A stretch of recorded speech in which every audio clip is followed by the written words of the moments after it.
wabarakatuh.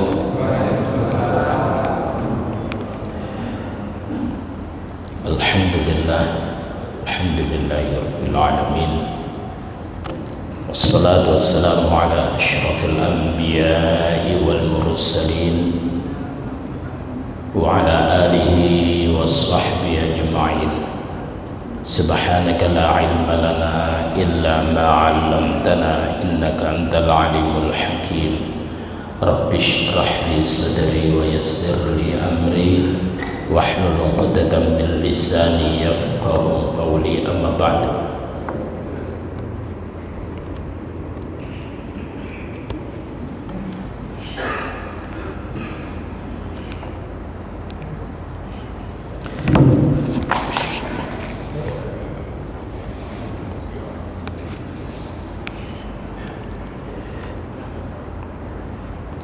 Para jamaah sekalian rahimani wa rahimakumullah, alhamdulillah pada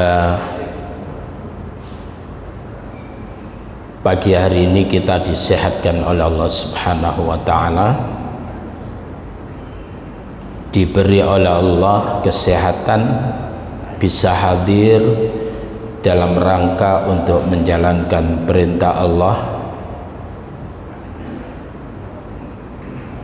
dan dilanjut dengan thalabul ilm. Mudah-mudahan apa yang kita lakukan pada pagi hari ini senantiasa diberkahi oleh Allah dan menjadi jalan mudah bagi kita untuk menuju surganya. Para jamaah sekalian, mari kita awali kajian pada pagi hari ini dengan bacaan basmalah. Bismillahirrahmanirrahim.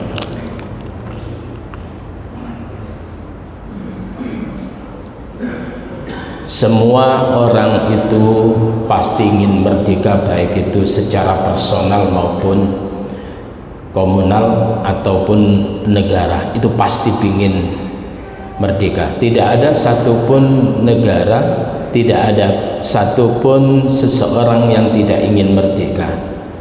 Dan merdeka itu sebetulnya adalah fitrah kemanusiaan. Mereka menginginkan untuk menentukan masa depannya sendiri. Mereka ingin tidak diriwui. Apa tidak diriwui itu, Pak? Maka merdeka itu adalah kalau kita mampu mengendalikan nafsu, itu yang pertama. Jadi tidak diriwui oleh hawa nafsu kita. Merdeka itu kalau kita terbebas dari sifat-sifat buruk dan tercela. Itu adalah merdeka yang sesungguhnya. Merdeka itu adalah kalau kita mampu totalitas dalam ketaatan dan leluasa di dalam beribadah tanpa ada hambatan. Itu adalah merdeka yang sesungguhnya.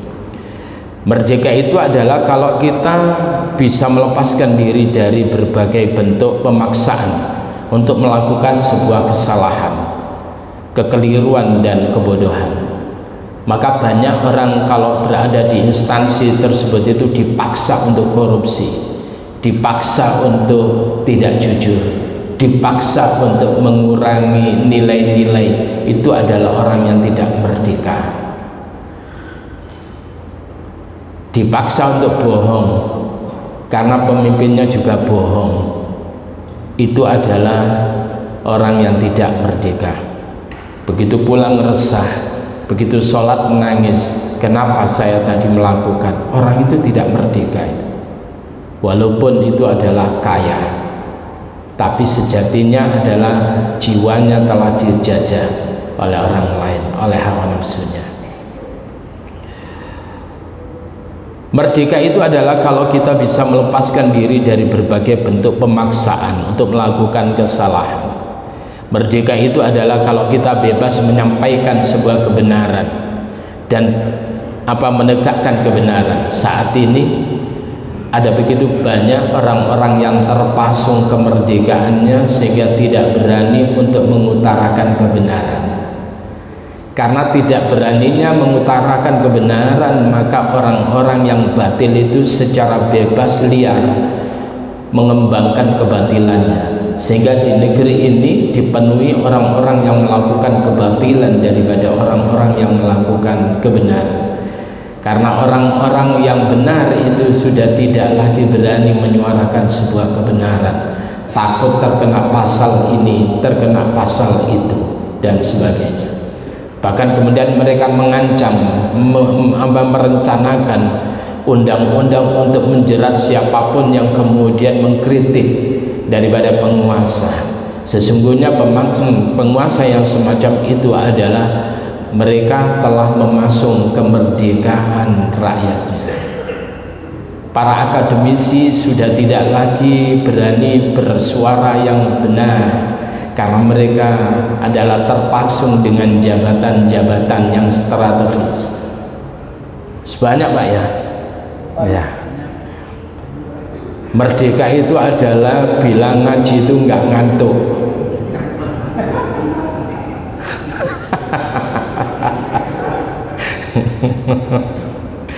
Masya Allah. Merdeka itu adalah kalau mampu berdiri kokoh dan tidak pengecut. Tidak pengecut. Dia berbicara apa adanya, dan dia tersebut itu tanggung jawab terhadap apa yang dia katakan dan apa yang dia perbuat. Tidak kemudian ada orang yang usai kemudian memanteng itu menepel apa Pak? Ketapel, dan kemudian terkena guru daripada anaknya sampai buta, sampai rusak, lalu kemudian melarikan diri. Itu adalah jiwa pengecut, bukan jiwa orang yang merdeka. Lalu kemudian seorang hakim sudah tidak tegak lagi di dalam menegakkan keputusan-keputusannya. Orang yang tadinya divonis untuk mati, tetapi kemudian sekarang itu adalah divonis seumur hidup. Nanti lama-lama kemudian mendapatkan keringanan dispensasi hukum dan akhirnya terbebas tanpa syarat. Hakim yang semacam itu adalah hakim yang terpasung, bukan hakim yang merdeka. Wes merantak nandindi. Merdeka itu adalah kalau kita mandiri, percaya diri dan tidak tergantung kepada orang lain. Maka pengemis itu adalah bukan orang yang merdeka. Orang yang kemudian menengadahkan tangannya kepada orang lain bukan orang yang merdeka. Orang yang merdeka itu adalah orang yang bisa tegak berdiri tentunya atas pertolongan Allah, dan orang merdeka itu adalah orang yang membantu orang lain untuk tegak berdiri. Merdeka itu adalah kalau selalu berpikir positif, penuh keyakinan bahwa hanya Allah satu-satunya motivasi dalam menjalani aktivitas hidupnya. Dan negeri ini sekali lagi merdeka atas berkat rahmat Allah Subhanahu wa ta'ala. Para jamaah sekalian rahimani wa rahimakumullah, ini adalah ngapunten ya, judul ini sebetulnya saya bawakan ketika khutbah Jumat kemarin mestinya, tapi kemudian karena judul kajian ya wis gak apa-apa. Tapi tenang aja, nanti tetap kajian membahas tentang apa? Tentang doa akan ada waktunya. Karena saya adalah orang yang merdeka. Para jamaah sekalian, Islam itu adalah agama yang mengajarkan kepada orang tersebut itu membela kebenaran. Ketika ada keonaran-keonaran, ketika ada penjajahan, maka Islam mengajarkan untuk kemudian menghadang itu semuanya. Menghadang agar supaya penjajahan tersebut itu tidak ada satupun di muka bumi ini. Dan itu yang merupakan impian cita-cita bangsa ini juga. Oleh karena itu hadirin yang berbahagia, banyak orang-orang yang kemudian rela berkorban harta nyawanya untuk kemudian sebuah kemerdekaan. Baru kemudian saiki ayat metu. Ya, ayatnya sekarang ini jalan. Silakan dibuka di dalam surat Al-Baqarah pada ayat yang ke-154. Ayat ini terkenal bagi yang mengenal. Bagi yang tidak mengenal, tidak begitu terkenal. A'udzu billahi minasy syaithanir rajim. Wala taqulu liman yuqtalu fi sabilillahi amwat bal ahya'un walakin la tash'urun.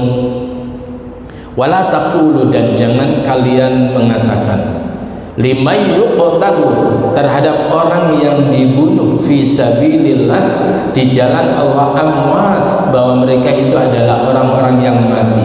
Jangan kau katakan jiwa-jiwa yang mereka itu dibunuh di jalan Allah, mereka yang berperang dan terbunuh di jalan Allah, jangan kau katakan bahwa mereka itu amwat, mereka itu mati. Bal ahya, tetapi mereka sesungguhnya adalah jiwa-jiwa yang hidup, dihidupkan oleh Allah. Walakin la tash'urun, tetapi mereka tersebut tidak menyadari. Maka ketika kemudian ada seorang pemuda itu kemudian datang kepada Rasulullah sallallahu alaihi wasallam, ya Rasulullah, kalau sekiranya saya lari ke kecamuk perang sana itu, kira-kira tempatku di mana ya Rasul? Apa kata Rasulullah? Tempatmu di surga. Maka kemudian pemuda ini lari dan kemudian menerjang musuhnya, kemudian menggerakkan tangannya dan kemudian menyabetkan pedangnya kepada musuh-musuh Allah dan musuh dirinya, dan kemudian pada akhirnya dia terbunuh dalam peperangan itu. Maka kemudian Rasulullah sallallahu alaihi wasallam tersenyum karena dia telah berada dalam surga Allah Subhanahu wa taala. Ada seorang yang baru dinikahkan oleh Rasulullah sallallahu alaihi wasallam, yang sebelumnya dia tersebut meminta izin kepada Rasul untuk kemudian absen dalam sebuah peperangan. Absen dalam sebuah peperangan. Maka kemudian Rasulullah sallallahu alaihi wasallam menerima uzurnya. Kenapa? Karena dia adalah baru melakukan sebuah pernikahan. Pada saat malam akdun nikah tersebut itu kemudian dilakukan, dan kemudian malam hari keduanya tersebut itu, suami istri tersebut menikmati madunya, dan kemudian setelah subuh tersebut itu lalu kemudian tiba-tiba dia tersebut ingin melakukan lagi, dan saat itu kemudian Rasulullah sallallahu alaihi wasallam menggelorakan semangat untuk berperang berjihad di jalan Allah. Sontak pengantin baru yang mendengarkan motivasi Rasulullah untuk menggerakkan, menyemangati daripada para sahabatnya, menjadikan dia tersebut itu menghentikan keasyikannya, kenikmatannya untuk kemudian bersenang-senang dengan istrinya itu. Lalu kemudian si laki-laki itu bilang, wahai istriku, izinkan aku untuk ikut berjihad di jalan Allah. Maka istrinya pun kemudian meridainya, dan kemudian berangkatlah si pengantin baru tersebut itu menerjang, dan Rasulullah itu menyaksikan dan tersenyum melihat pengantin baru yang tadinya meminta izin dan sudah diizini, namun kemudian hatinya lebih kemudian terpaut dengan panggilan Allah untuk berjihad di jalan Allah. Maka apa yang terjadi? Tidak lama setelah itu pengantin baru tersebut itu adalah terbunuh di medan juang, dan kemudian Rasulullah sallallahu alaihi wasallam itu kemudian Rasul itu pertama tersenyum karena dia itu adalah surga. Yang kedua, Rasulullah itu menangisi pemuda, begitu luar biasanya dia meninggalkan kenikmatan hidup yang baru dirasakan setengah malamnya tersebut itu. Maka kemudian dilihat bahwa si pengantin baru yang kemudian berjuang di jalan Allah menjadi syahid tadi itu kemudian keluar dari tubuhnya air yang segar. Itulah yang menjadikan Rasulullah itu tersenyum. Kenapa? Dikabarkan oleh Rasul bahwa para malaikat itu dikirim khusus oleh Allah untuk kemudian memandikan jenabah untuk laki-laki yang usai bersenang-senang dengan istrinya, karena tadi belum sempat untuk mandi besar, tapi kemudian cepat-cepat ia berangkat. Subhanallah, itulah jiwa yang merdeka. Cintanya kepada istrinya tidak memaksung dirinya untuk kemudian berjihad di jalan Allah. Apa meneh Pak ceritanya? Wah ini para jamaah sekalian rahimani wa rahimakumullah, kenapa mereka tersebut itu seasyik itu?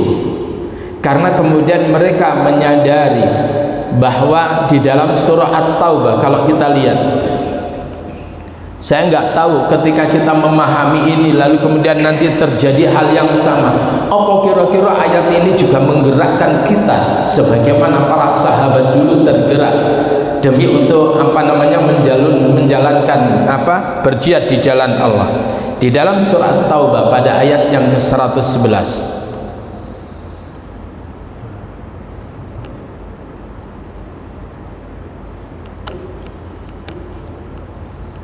A'udzu billahi minasyaitonir rajim. Innallaha ashtara minal mu'minina anfusahum wa amwalahum bi anna lahumul jannah. Innallaha ashtara, sesungguhnya Allah menukar, sesungguhnya Allah membeli, minal mu'minina, dari orang-orang yang beriman. Apa yang dibeli oleh Allah dari orang-orang beriman? Anfusahum, jiwa mereka, wa amwalahum, dan harta-harta mereka yang mereka gunakan untuk berjihad di jalan Allah, itu dibeli oleh Allah, ditukar oleh Allah. Bi anna lahumul jannah, sesungguhnya mereka nanti akan mendapatkan imbalan, yaitu surga. Bi anna lahumul jannah. Maka kemudian bagi orang yang memahami betapa surga itu adalah keindahannya, tidak ada pikiran-pikiran yang pernah kemudian menyentuh keindahan-keindahan yang ada di surga. Kita melamun yang indah-indah, tidak akan pernah menyentuh keindahan yang sesungguhnya yang ada di surga. Kita pernah membayangkan seorang perempuan yang cantik, tidak pernah menyentuh yang sesungguhnya kecantikan wanita-wanita yang ada di surga. Jauh bainas sama wasumur sat. Apa? Jauh bainas sama wasumur sat. Jauh sekali antara langit dan sumur sing sat. Sumur wis sat pisan. Waduh. Innallaha ashtara minal mu'minina anfusahum wa amwalahum bi anna lahumul jannah. Sesungguhnya bagi mereka, orang yang kemudian berjuang menyetorkan jiwa dan hartanya, maka mereka tersebut itu akan ditukar oleh Allah, dibeli oleh Allah. Alat transaksinya itu adalah surga, imbalannya itu adalah surga. Yuqatiluna fi sabilillah, mereka tersebut itu berjuang di jalan Allah dengan harta dan jiwa mereka. Fayaqtulun, maka apakah mereka tersebut itu berhasil membunuh musuh-musuhnya? Wa yuqtalun, atau mereka yang kemudian dibunuh dalam berjuang di jalan Allah itu tetap mati atau hidup, mereka tersebut itu adalah tetap mendapatkan surga. Maka kemudian ada seorang sahabat Rasulullah sallallahu alaihi wasallam yang ia tersebut itu bercita-cita untuk syahid. Lalu kemudian apa? Justru ia tersebut itu meninggal dunia tidak pernah syahid, tidak syahid. Kenapa? Karena ia tersebut itu begitu berperang tidak pernah absen, dan setiap perang itu menggapai sebuah kemenangan, yaitu Khalid bin Walid. Khalid bin Walid tersebut itu berdoa kepada Allah supaya dia syahid, tetapi dia gagal untuk syahid. Justru wafatnya Khalid bin Walid itu ketika dia tersebut berada di kamarnya, tidak dalam kondisi berperang. Masya Allah. Dan Khalid bin Walid yang berperang, dan yang namanya tangannya, yang namanya kakinya selalu ada goresan-goresan pedang musuh, tidak ada yang utuh. tangannya itu ada goresan-goresan pedang, tetapi kemudian ia tidak pernah merasakan sebagaimana yang lainnya, sebagaimana yang dialami oleh Bilal, sebagaimana yang dialami oleh Abdullah bin Ummi Maktum, yang tubuhnya tersebut itu wajahnya tidak dikenali lagi, saking begitu banyaknya tombak yang mengenai dirinya, saking begitu banyaknya pedang yang kemudian menghunus badannya sampai tidak dikenali lagi.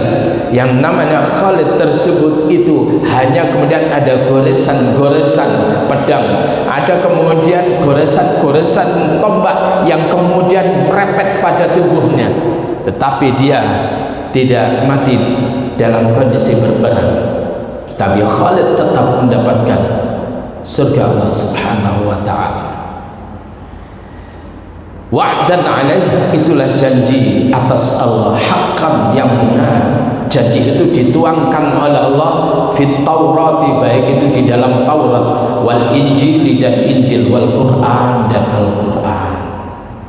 Jadi tentang semangat jihad itu adalah sudah dimaktubkan, sudah dituliskan oleh Allah di dalam Taurat, di dalam Injil dan di dalam Al-Quran. Maka kemudian Allah katakan, wa man awfa bi'ahdihi minallah, maka siapakah orang yang lebih bisa menepati janjinya dari Allah? Apakah ada? Sehingga ada kalimat innallaha la yukhliful mi'ad, Allah itu tidak pernah menyelisihi daripada janjinya. Apakah ada orang yang kemudian mampu lebih menepati janji dibandingkan Allah Subhanahu wa ta'ala? Tentunya tidak ada. Maka kemudian Allah katakan, fastabshiru bi bai'ikumul ladzi bay'atum bih, maka bergembiralah kalian dengan jual beli kalian, dengan transaksi kalian, alladzi bay'atum bih, di mana kalian itu telah melakukan transaksi dengan Allah Subhanahu wa ta'ala. Wa dzalika wal fawzul 'azim, itu adalah merupakan sebuah kemenangan yang begitu besar. Oleh karena itu cita-cita orang yang beriman itu adalah ish kariman au mut syahidan, hiduplah dalam kondisi mulia atau kemudian au mut syahidan, kalau terpaksa hadapi musuh-musuhmu itu, hadapi kebatilan itu, walaupun engkau tersebut itu mati, tapi pastikan matimu tersebut adalah syahidan, sebagai orang yang syahid. Jadi luar biasa, merdeka atau mati itu adalah sebuah semangat yang luar biasa yang keluar dari lisan-lisan para alim, para ulama kita dulu. Maka kemudian muncullah resolusi jihad. Resolusi jihad kala itu kemudian dikobarkan oleh Kiai Haji Hasyim Asy'ari dan para ulama, para santri yang lainnya. Dan kemudian pada saat itu pemuda-pemuda Surabaya itu bergerak untuk mempertahankan kemerdekaan yang sudah diproklamirkan tersebut. Dan pada akhirnya kemudian musuh gagal untuk kemudian menjajah kembali Indonesia. Itu adalah karena semangat para santri, para ulama, para kiai-kiai kita dulu. Oleh karena itu kemudian jangan diajari umat Islam untuk mencintai tanah air, sampai kemudian ada ungkapan, bukan hadis, hubbul watan minal iman. Hubbul watan minal iman itu bukan hadis, tetapi itu adalah motivasi para ulama kala itu, adalah mencintai tanah air itu adalah bagian daripada iman. Karena kala itu yang menjajah adalah orang-orang kafir, mencintai tanah air walaupun kemudian berlumuran darah-darah segar, itu kemudian dia lakukan, karena disitulah kemudian dia akan mendapatkan sebuah kemuliaan dari Allah Subhanahu wa ta'ala. Iki orasi kemerdekaan ini ya. Para jemaah sekalian rahimani wa rahimakumullah. Oleh karena itu ketika orang-orang yang syahid itu kemudian nyawa mereka itu diletakkan oleh Allah, dikirim burung khusus, burung yang hijau, dan kemudian roh-roh mereka itu diletakkan di temboloknya burung-burung hijau tersebut, dan kemudian dibawa bebas untuk masuk dalam surga, bergelantungan di pohon-pohon indah yang ada di surga. Mereka tersebut itu, roh-roh itu kemudian menikmati keindahan surga, menikmati apa yang dirizkikan oleh Allah yang ada di surga. Mereka itu adalah sudah menikmati sebelum orang lain tersebut itu menikmati. Maka kemudian ketika itu kemudian Allah bertanya kepada mereka, apa yang ditanyakan oleh Allah kepada mereka orang yang syahid itu, wahai hamba-hambaku para syuhada, apa yang kau inginkan? Ya Rabb, kami sudah cukup senang, kami sudah cukup menikmati. Ini adalah sebuah karunia yang luar biasa di surgamu ini.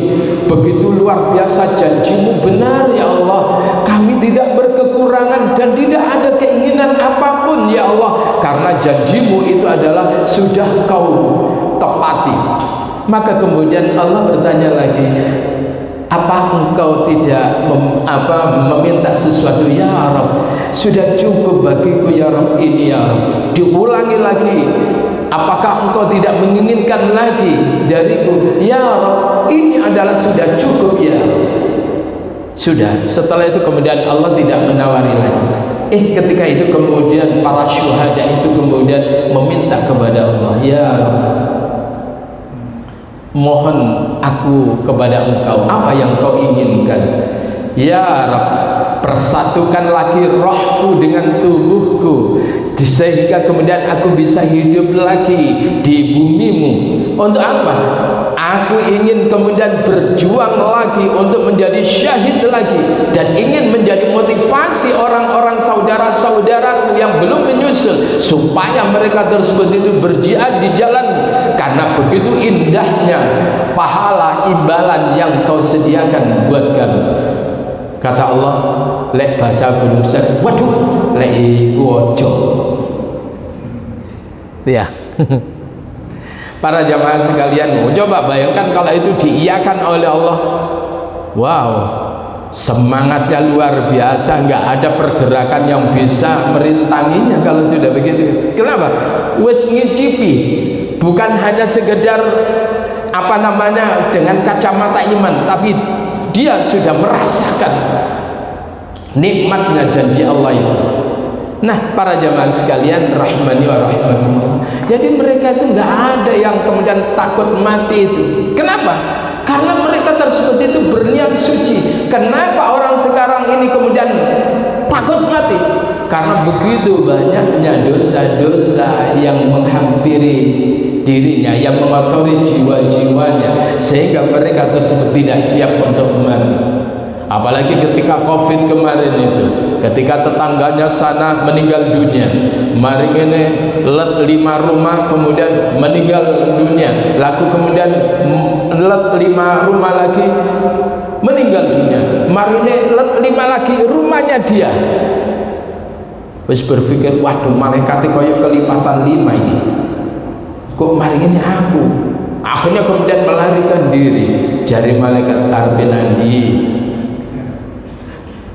Para jamaah sekalian rahimani wa rahimakumullah, kan kemarin itu kan kalau ada pengumuman di masjid, inna lillahi wa inna ilaihi raji'un, di tempat saya itu kan sehari sampai ping 7 saut-sautan inna lillahi di masjid yang sama itu ping 7. Ndani wong sing ning ngene cedheke masjid itu pikirannya itu adalah pening itu. Kalau bagi yang kemudian sadar langsung Pak mlebu masjid istighfar terus itu, ya ternyata nggak mati-mati. Orang yang kemudian nemen lalu kemudian meninggal dunia. Para jemaah sekalian rahimani wa rahimakumullah, maka semangat ayat inilah yang kemudian menjadikan para pejuang dulu muncullah siapa itu Panglima Sudirman. Dia adalah guru Muhammadiyah yang luar biasa, orangnya tidak besar dan tidak gagah tapi kurus, kecil, tetapi kemudian Sudirman itu adalah yang besar, jiwa keimanannya luar biasa, mampu menggerakkan dan mampu mengecohkan para penjajah kala itu, karena kemudian strateginya itu adalah strategi perang gerilya yang diterapkan.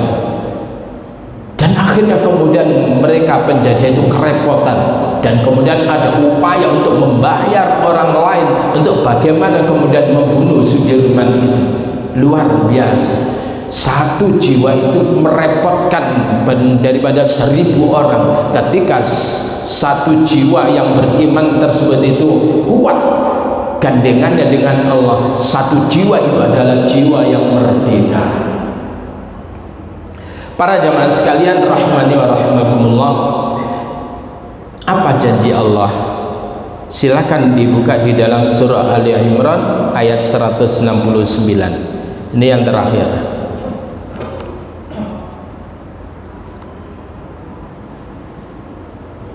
Ali Imran ayat 169. Wala tahsabanna alladhina qutilu fi sabilillahi amwata bal ahya'un 'inda rabbihim yurzaqun. Wala tahsabanna, lan ojo sira temen-temen ngira. Wala tahsabanna, lan ojo temen-temen ira ngira alladzina qutilu, wong-wong akeh kang padha dipateni sapa alladzina fi sabilillahi ing dalem dalane Allah, amwatan. Ngono Pak nerjemano, ngerti nah? Oh, ya wes, kapan-kapan saya kepingin menerjemahkan bahasa Jawa terus Pak, tapi setelah itu saya jelaskan bahasa Indonesia. Wala tahsabanna, dan jangan engkau tersebut benar-benar mengira alladzina qutilu, bahwasanya orang-orang yang mereka dibunuh fisabilillah, di jalan Allah, amwatan, mereka adalah orang-orang yang mati. Enggak. Kenapa? Bal ahya, baik, bahkan mereka tersebut itu langsung jiwa-jiwa mereka dihidupkan lagi oleh Allah. Tidak sebagaimana orang yang mati pada umumnya, mereka berada di barzakh, mati. Tapi orang ini langsung dihidupkan, dan kemudian apa? Inda rabbihim, di sisi Tuhan mereka, yurzaqun, mereka diberi rezeki oleh Allah. Langsung merasakan Pak, merasakan rewardnya Allah, imbalannya, nggak ngenteni sesuk. Kalau kemudian yaumul ba'ats, tidak langsung kala itu kontan. Masya Allah. Farihina bima atahumullahu min fadlih, farihina, mereka adalah bersenang-senang dengan apa yang telah Allah berikan kepada mereka, min fadlih, dari karunia-Nya. Wa yastabshirun, dan mereka girang gembira billadzina lam yalhaqu bihim, terhadap orang-orang yang kemudian belum menyusul. Jadi artinya mereka memberikan motivasi, ayo kene enak, ayo kene ku nikmat, ayo budal, ayo perang, ojo kemulan ae. Kira-kira gitu. Ayo ojo kewedan, budal. Itu Pak. Jadi pada orang-orang yang belum menyusulnya itu, mereka kalau kemudian diberi tampil lagi ke bumi, itu memberikan motivasi luar biasa. Min khalfihim, terhadap orang-orang yang ada di belakang mereka, alla khaufun alaihim walahum yahzanun, tidak ada ketakutan atas mereka, walahum yahzanun, dan tidak ada bagi mereka kesedihan. Masya Allah. Kalau kemarin kita menghantarkan guru kita yang alim, para murid-muridnya, para muhibbinnya menangis ketika dilangsungkan sholat jenazah, itu banyak yang menangis, menghantarkan beliau menuju kepada Khalidnya, menuju kepada zat yang dicintainya, menuju zat sang pemilik kalam suci, yaitu Allah Subhanahu wa ta'ala. Beliau tersenyum menghadap, ingin segera bertemu dengan sang khaliknya, sang kekasihnya. Tapi murid-muridnya, para pecintanya, mereka tersebut itu menangisi kepergiannya. Begitu juga orang-orang yang mati syahid, mereka tersenyum menghadap kepada Rabb-nya. Tetapi kemudian orang yang tertinggal, orang yang ditinggalkan itu menangisi kepergiannya. Itulah yang dimaksud bahwa upayakan ketika engkau lahir, mereka tersenyum akan kelahiran engkau, bahagia akan kelahiran engkau. Di saat itu engkau memulai dengan tangisan. Tetapi kemudian ketika engkau pergi, maka kemudian jadikan mereka menangisi kepergianmu. Tetapi saat itu engkau lagi tersenyum menghadap Rabb-mu. Itu luar biasa. Kenapa hari ini kok jadi puitis ini ya? Ya. Para jamaah sekalian rahimani wa rahimakumullah. Lalu kemudian pada ayat yang luar biasa berikutnya ini, apa kata Allah? Yastabshiruna bi ni'matin minallahi wa fadl. Mereka tersebut itu bergembira ria bi ni'matin minallah, dengan sebab nikmat dari Allah, wa fadlin, dan karunia dari Allah. Menikmati yang ada di surga, semuanya belum menikmati. Mereka yang para syuhada itu adalah menikmati. Wa annallah, dan sesungguhnya Allah la yudhi'u ajral mu'minin, Allah tidak pernah menyia-nyiakan daripada pahala orang-orang yang beriman itu. Hadirin rahimani wa rahimakumullah. Nah sekarang saatnya kok gini. Nah, ala kono iki muncul apa iki? Nah, sekarang kita masuk pada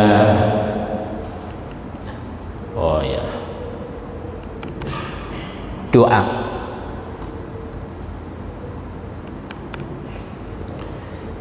Para jamaah sekalian, kita kan tidak tahu. Rupanya negeri kita ini koyok-koyok. Sekali lagi, koyok-koyok aman.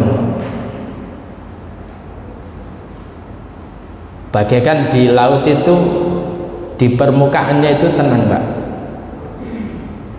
Tapi begitu kemudian kita menggunakan dayung kita, semakin dayung kita tersebut itu panjang, ternyata di bawah itu arusnya begitu kuat sekali, menggerak-gerakkan. Ada nggak begitu, Pak? Itulah negeri kita sebetulnya.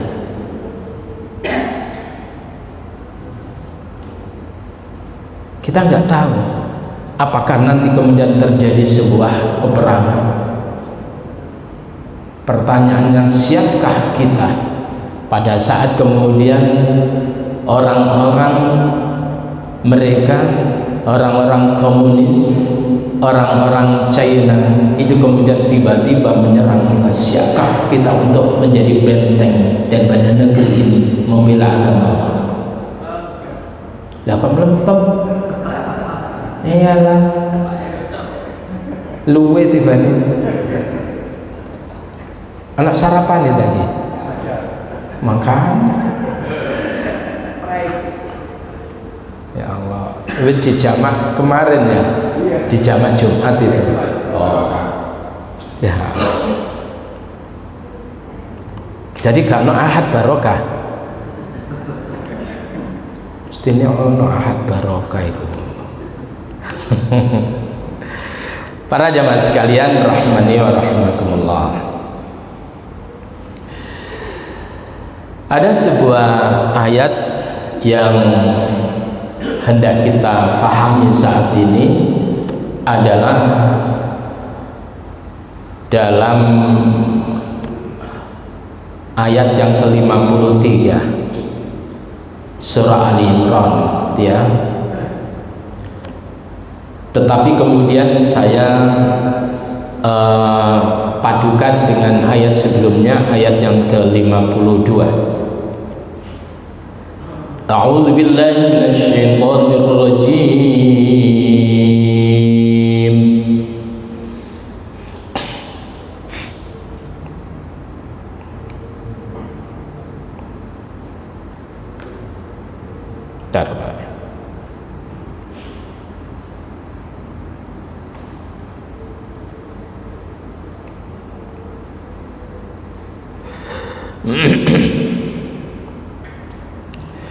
وكأي من نبي قاتل معه ربيون كثير وكأي من نبي قاتل معه ربيون كثير فما وهنوا لما أصابهم في سبيل الله فما وهنوا لما أصابهم في سبيل الله وما ضعفوا وما استكانوا والله يحب الصابرين.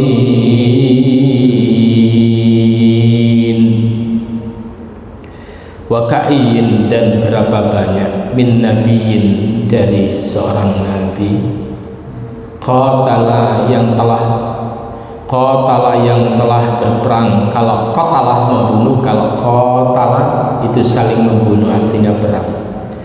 Wa ka'iyyin, dan berapa banyak, min nabiyyin, dari seorang nabi, qatala yang berperang, ma'ahu, bersamanya, adalah ribbiyuna katsir, yaitu sejumlah besar daripada pengikutnya yang baik-baik itu.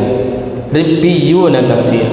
Fama wahanu, maka tidaklah mereka tersebut itu kemudian menjadi wahanu, hina.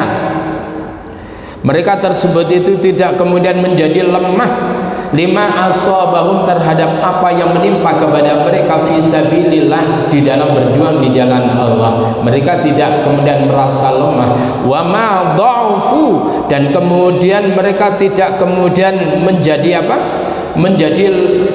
kurang bersemangat. Jadi mereka tidak merasa hina terhadap apa yang menimpa kepada diri mereka di jalan, ketika mereka berjuang di jalan Allah. Wa ma dha'fu, dan mereka tidak menjadi lemah semangatnya. Wa mastakanu, dan kemudian mereka tersebut itu tidak patah semangat di dalam berjuang. Wallahu yuhibbus sabirin, dan Allah itu adalah mencintai orang-orang yang sabar. Para jamaah sekalian rahimani wa rahimakumullah, ketika Rasulullah sallallahu alaihi wasallam yang tadinya ingin menghadang kafilah-kafilah kafir Quraisy yang tadinya merampas daripada barang-barang dagangannya, kala itu adalah dikira paling mereka itu adalah cuman 30 pasukan aja.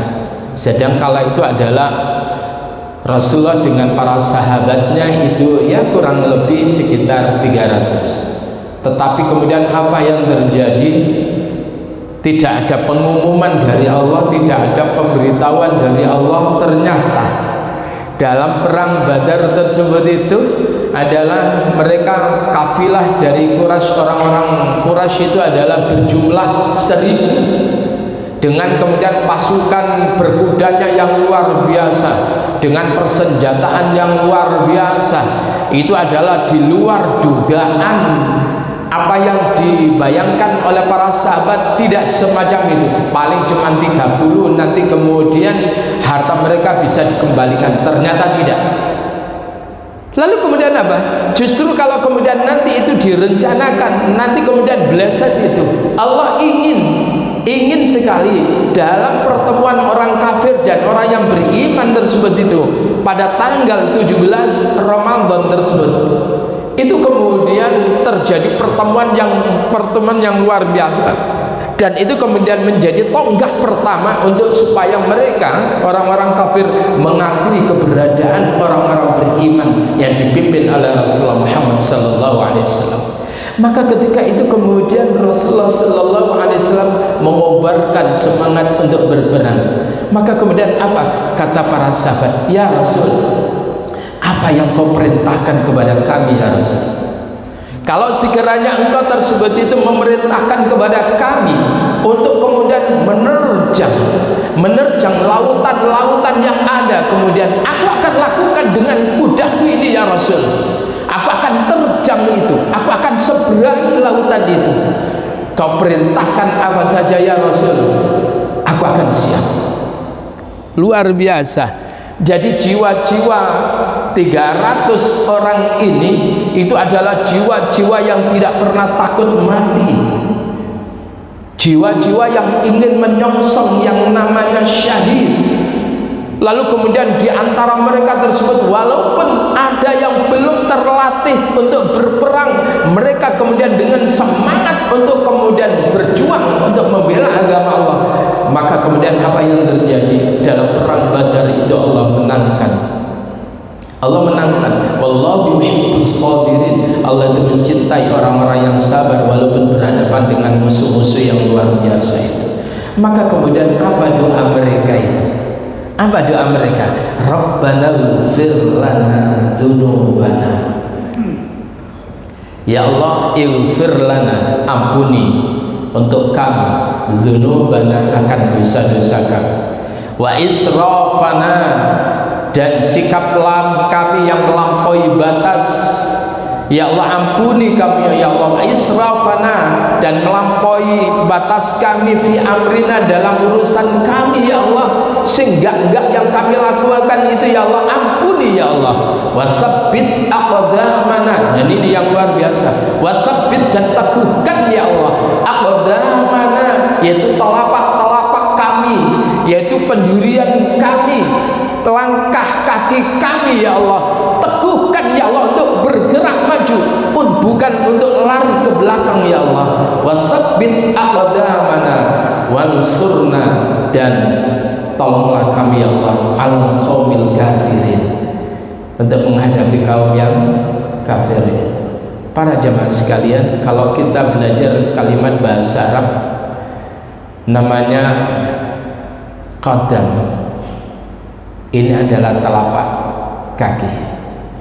Maka ada qurratul qadam. Qurratul qadam itu bola kaki, sepak bola. Itu bahasa Malaysianya itu bola sepak. Bola sepak, qurratul qadam. Kenapa dikatakan qadam, kaki ini? Karena kaki itu selalu melangkah maju, dan artinya taqaddam itu artinya maju. Tafaddal taqaddam.